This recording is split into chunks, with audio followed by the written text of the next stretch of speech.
发动机大修能不能修好，这个因素比多贵的设备都重要。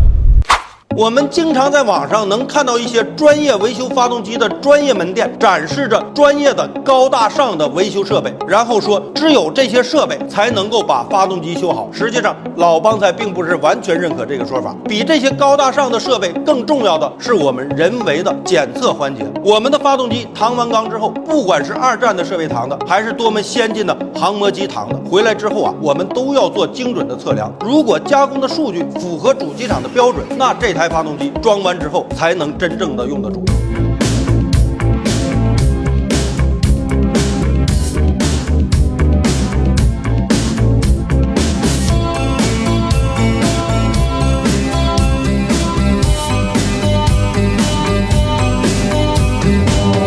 Hab die ganze Welt gesehen, von Singapur bis Aberdeen.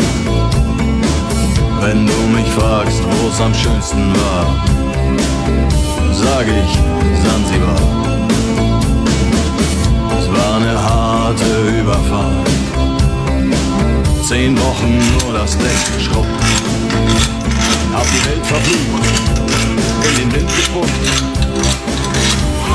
und salziges Wasser geschluckt.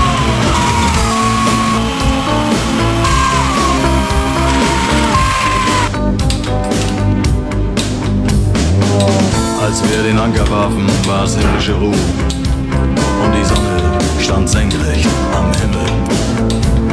Als ich über die Reling sah, da glaubte ich zu träumen. Da waren 1000 Boote und sie hielten auf uns zu.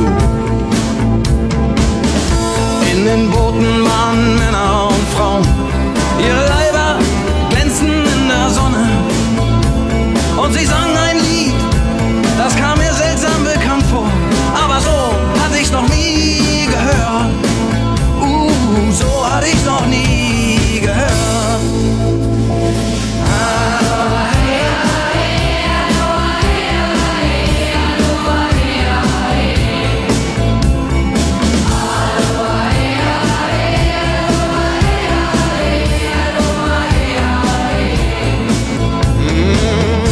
Ihre Boote machten längsseits fest und mit dem Wind wehte Gelächter herüber. Sie nahmen ihre Blumenkränze ab und warfen sie zu uns herüber.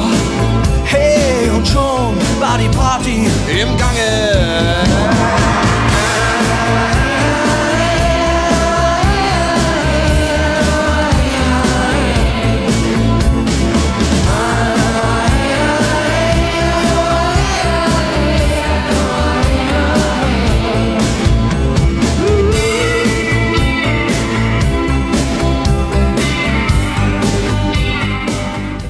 另外，我们再说一下这个缸盖螺丝。这种螺丝大部分都是钢制的，而我们的发动机缸体现在大部分都是这种铝合金的。铝合金缸体的螺纹的强度一定要比这种钢制的螺丝更低一些。像这款 N52发动机的缸盖螺丝，它的标准扭矩是30牛米加2个90度，再加一个45度。如果我们使用设备去紧这个螺丝，前边的30牛米和2个90度基本上都不会出问题。但是在紧最后一个45度的时候，紧到30度，这个铝合金的缸体的螺纹可能就会产生一个轻微的拉伸。这种情况设备是无法感知的，它会继续按照我们出设的这个45度继续拧紧。表面上看达到了标准的数据，但是螺丝的强度已经大大打折扣了。那这种发动机装完之后，可能就会出现一些问题。不过这个时候，如果我们使用的是这个扭力扳手，人工去紧这个螺丝，在螺纹出现轻微拉伸的时候，我们会提前感知到。那比方说它紧到30度，螺纹有这种迹象了，我们就停止继续拧紧。那因为发动机设计都有冗余，紧到最后一个30度的时候，已经达到了原车数据的95%以上。这台发动机装完之后继续使用是完全能用得住的。所以我们说，设备只是维修质量的锦上添花，